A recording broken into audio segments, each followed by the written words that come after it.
Introduction to the Way of Archery.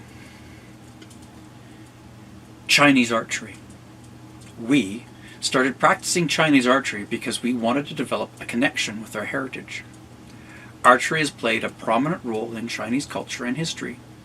Chinese had long considered the bow and arrow the most prestigious weapon on the battlefield. Archery was likewise held in the highest regard in the civil arena. In the Zhou dynasty, archery was one of the 6 noble arts, and archery rituals were used to select rulers and officials.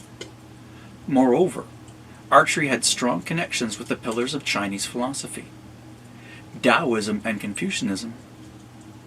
In fact, Confucius himself was an archery teacher.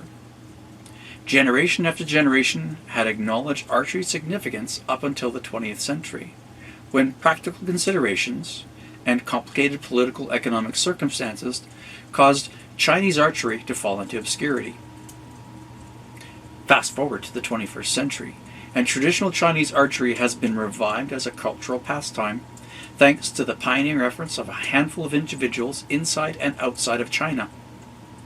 Their efforts have paid off, and traditional archery seminars, tournaments, and festivals are thriving.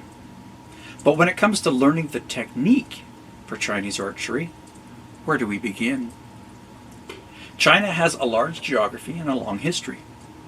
As a result, many variations in archery technique emerged over time, including those described in a handful of Chinese military manuals. Ideally, any archery technique you practice should be practical and ergonomic. Unfortunately, with the diversity of Chinese styles, we found ourselves trying everything in the beginning. Some styles were uncomfortable and caused injury, while others contained flowery and extraneous movements that did not help with shooting accuracy. We only regained a foundation for practical and ergonomic archery after stumbling upon the 1637 Chinese manual written by Gao Ying, whose no-nonsense military style we have dedicated ourselves to reconstructing.